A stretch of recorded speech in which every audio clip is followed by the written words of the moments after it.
that's, but another thing right now too is that, it's so important that we reach back. And Akbar and I always talk about this, the disconnect between the youth and the 90s, the generation. You know what I mean? It's like, why is it that we have such a disconnect? Yeah. And so I told Akbar, we just did a video, and trust me, he's amazing, but I also have to flex on him sometimes. I'll be like, do you know who I've been around? Medina started my career. Do you know who, like, because it's like he knows me, but yet he doesn't like you guys. It's like, okay, well, does she know?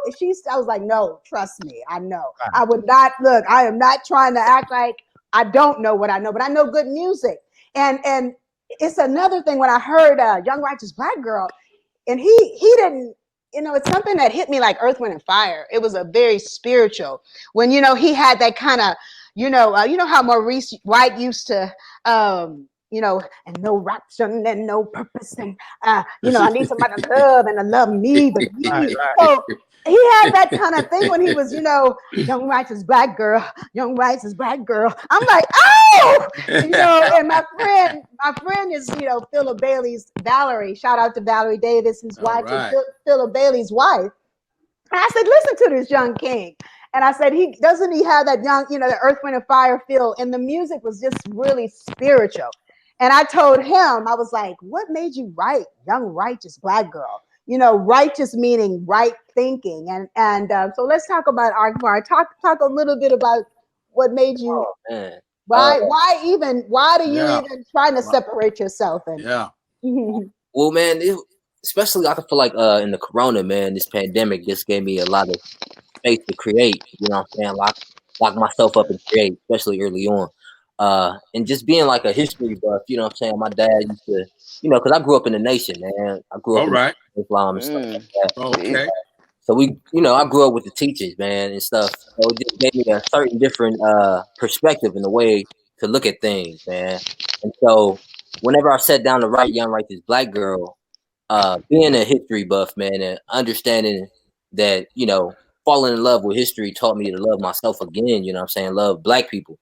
I felt like we needed to introduce that in a track that was uplifting, but for females, just because a lot of the times female empowerment and feminism get misconstrued as women be able to walk down the street butt naked, and that's white feminism, they want to stand outside butt naked and everybody. White women.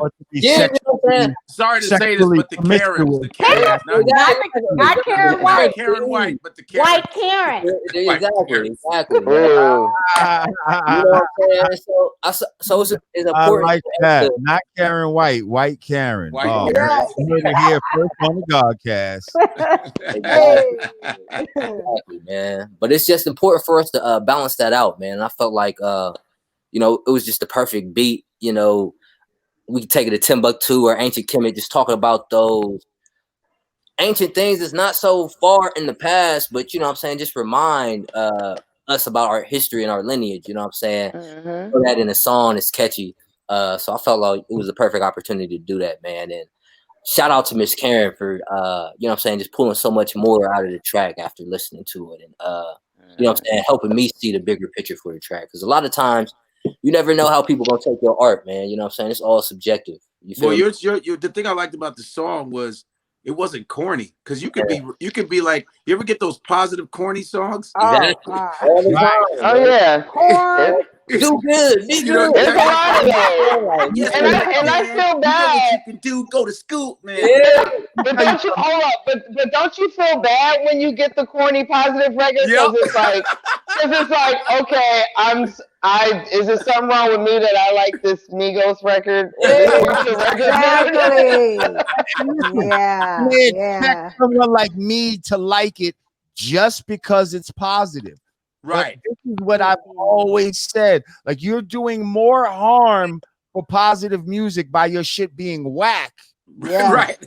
Than you are for just trying to make positive music. Like I always say, the positive music got to be just as dope as the negative shit. Thank you. It's like Christian rock. It's dope to compete with the fucking, bitches ain't shit but hoes and tricks type of shit. If it ain't It's not competing with that.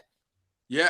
Hey, Why are you doing it? Like Exactly. it's like Christian rock, man. Christian rock. There's some Christian songs be garbage. All you're doing it is to say that, yo, I made some conscious music. But I'm different. You know, they need this message out there. Yeah, they do need that message, but you know what? It needs to be delivered properly. Thank you. Deliver it properly, you're gonna hurt the message. So stop the whack ass, you know.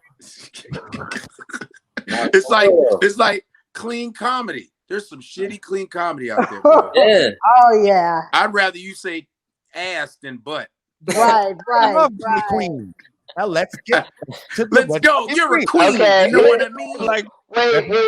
I was about to say, would Kevin Hart fall under the umbrella of shitty clean comedy? Oh, Digga. I'm sorry, Digga. But I've heard multiple reviews on this Kevin Hart thing, and I'm sorry. I heard it's a whole heap of trash. I'm not. All right. I'm gonna be on the island by myself. I got some doubles out of it. You are all by yourself, Digga. I'm all by myself. I'm the only one that laughed through this special. All right, fine. You're like Gilligan, but without everybody else. You're just Gilligan on the island, just you. I wasn't even talking about specifically Kevin Hart at all. I was talking about just in general, shitty clean comedy is the worst. Bad into this, Godfrey. Don't you just opened up a can of worms. Kevin is my friend. Kevin is my friend. Forget you. Oh, I know he's your friend. And friends are able to do duds sometimes. I've got friends that put out bad records before. So what? Bad art is bad art, no matter whether it's clean or vulgar. Bad art is bad art. It does not matter. No, we love you. We love you, Kevin. Godfrey, do me a favor. Tell him that the views of Jamar does not reflect the views of the views of this guy. Kevin, the views of Rod Digger. I loved it, but it wasn't trash to me. It was. There were moments to me. You liked it. That's right. But like in other words, Akbar, your words were really dope and they were clever. And I was like, oh, I like the way he used that. Your wordplay was tight. And I was like, yeah, it made me want to listen to that. Get the message, but it's also dope. So that's what I liked, you know. I appreciate you, man. Yes, sir. That's all we can do with the music, man. Especially, you know what I'm saying, being in that conscious category, you know what I'm saying? Just try to make it replayable, man. You know what I'm saying? Like throw that soul in there. Because I grew up on the Lauryn Hills, the Jaheems, you know, timeless music. You go back and listen to it 20 years, you know what I'm saying, 20 years from now and stuff like that. So it's just like I want to implement that, man. I got nieces 7 and 8 years old, man. And I was having a conversation with one of my nieces, and she was we were talking about, you know, like Beyonce, Black is King. And I was just breaking down why is it so important, you know what I'm saying, love your black self and stuff like that. She hit me with the uncle. Why wouldn't I want to be white? You know, like seriously asking the question. Like I know it's like, you know, it's raw, but it's like so real, man. Just because when we not, you know what I'm saying, in control of what's going into the kids, you know what I'm saying? We send them to school for 9 hours, then they sit in front of the TV until they go to sleep, you know what I'm saying? Then we wonder why they so messed up in the head, man. It's the society programming them, you know what I'm saying? So we need that type of balance like this, YRBG, and like the new content that we're trying to put out with Supernova, you know what I'm saying? And people like y'all, man, that's going to broadcast it and put it out there to the people.